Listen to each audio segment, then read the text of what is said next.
Nah, hari ini kita bakal ngebahas perjalanan seorang bintang yang lagi ada di persimpangan jalan karirnya. Ini kisah tentang dua warisan yang mungkin saling bertolak belakang. Dan semuanya ya berawal dari mimpi ini.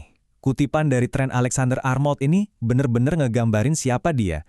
Anak lokal Liverpool yang berhasil, yang mimpinya jadi nyata, inilah fondasi dari legendanya. Ikatan yang kayaknya nggak bakal bisa putus. Oke, kita mundur dulu ya. Kita mulai dari awal ceritanya. Ini adalah babak di mana semuanya tuh terasa kayak dongeng. Di mana setiap sentuhan bolanya ngebawa Trent dan Liverpool ke puncak kejayaan. Coba deh lihat, perjalanannya ini cepet banget. Dari debutnya di 2016, rentetan trofi ini udah ngomong sendiri.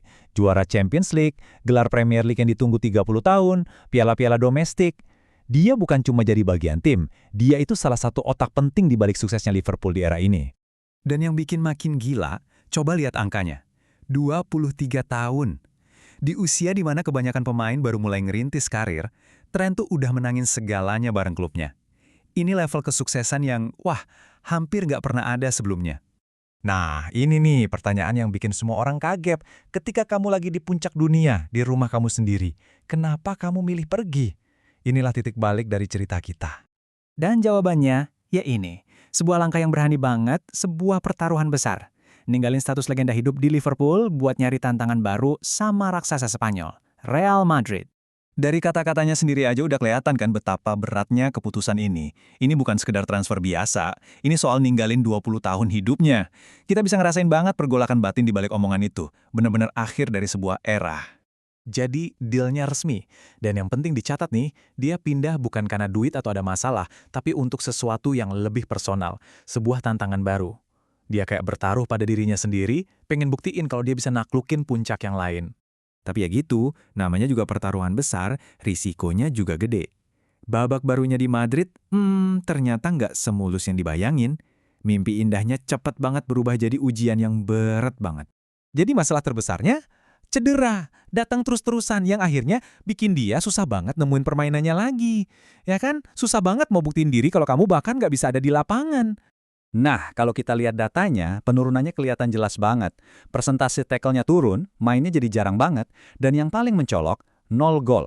Data ini benar-benar nunjukin gambaran seorang pemain yang lagi berjuang keras buat balik ke performa terbaiknya. Dan mungkin ini momen paling nyeseknya, balik lagi ke Anfield, stadion yang dulu jadi rumahnya, malah disambut sama cemoohan. Ini pengingat yang pahit banget soal konsekuensi dari keputusannya, bukan cuma soal karir, tapi juga soal hati. Nah, masalah di klub ini akhirnya ya ngerembet ke karir internasionalnya. Kalau kamu nggak main reguler di klub sekelas Real Madrid, ya jelas tempat kamu di timnas Inggris yang persaingannya ketat banget itu jadi terancam. Dengerin deh kata-kata manajer timnas Inggris ini. Jelas banget kan pesannya? Mereka milih pemain berdasarkan performa sekarang, bukan nama besar doang. Timnya udah jalan terus, dan sayangnya tren kayak ketinggalan. Intinya, dia dicoret, bukan cuma dari tim utama, tapi dari skuad besar pun nggak masuk. Persaingan di posisinya emang luar biasa, dan karena jarang main di Madrid, dia jadi tersingkir. Momen kayak gini nih yang bikin kita mikir, sebenarnya warisan sejati seorang pemain itu diukur dari apa sih? Mungkin bukan cuma soal trofi atau penampilan keren di lapangan.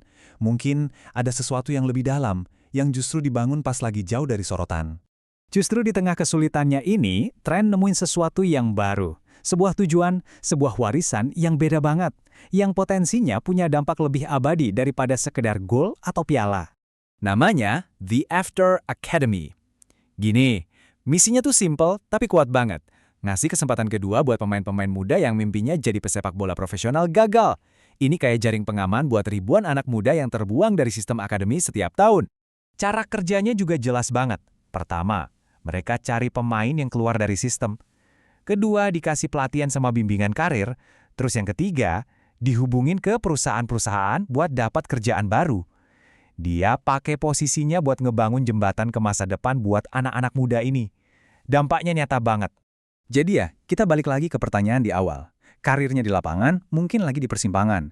Tapi di luar lapangan, dia lagi ngebangun sesuatu yang luar biasa. Pertanyaannya jadi beda sekarang. Bukan soal dia bakal sukses atau enggak, tapi gimana kita ngelihat kesuksesan dia? Dari trofinya, atau dari hidup orang lain yang dia ubah? Coba deh kita renungin, apa sih arti warisan yang sesungguhnya?